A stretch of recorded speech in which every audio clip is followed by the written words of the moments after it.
நாம் பார்க்கக்கூடிய இந்த யூனிவர்சிட்டியோட பெயர் கேந்தோ யூனிவர்சிட்டி ஆஃப் மெடிக்கல் சயின்சஸ். அதே மாதிரி இந்த யூனிவர்சிட்டிக்கான ஹாஸ்டல்ஸ், அதுவும் இந்திய மாணவர்கள் தங்கக்கூடிய ஹாஸ்டல் அப்படின்னு பார்த்தீங்கன்னா அந்த யூனிவர்சிட்டியோட கேம்பஸ்க்கு ரொம்ப பக்கத்துலேயே இருக்குது. கேர்ள்ஸ் ஹாஸ்டல் எப்படின்னா அந்த யூனிவர்சிட்டிக்கு ரைட் ஆப்போசிட், அதாவது எதிர்த்த மாதிரியே இருக்குது. அவங்க ஈஸியாக அவங்க யூனிவர்சிட்டிஸ்க்கு போயிட்டு வரக்கூடிய வகையில் அந்த ஹாஸ்டல்ஸ் நாம் ஐரா ஓவர்சீஸ் நிறுவனம் கட்டமைச்சிருக்குது.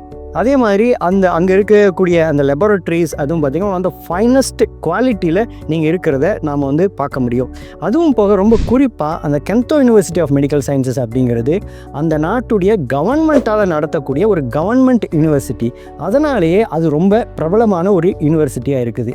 அதுவும் போக அதோடைய ஃபீஸ் ஸ்ட்ரக்சர் அப்படின்னு பார்த்தீங்கன்னா ரொம்ப ரொம்ப குறைவான ஒரு ஃபீஸ் ஸ்ட்ரக்சரில் தான் அவங்க அந்த மாணவர்கள்ட்ட அவங்க கலெக்ட் பண்ணுறாங்க. ரொம்ப ரொம்ப குறைவான ஒரு ஃபீஸ் ஸ்ட்ரக்சரில் தான் அவங்க அந்த மருத்துவ படிப்பை மாணவர்களுக்கு கொடுக்குறாங்க.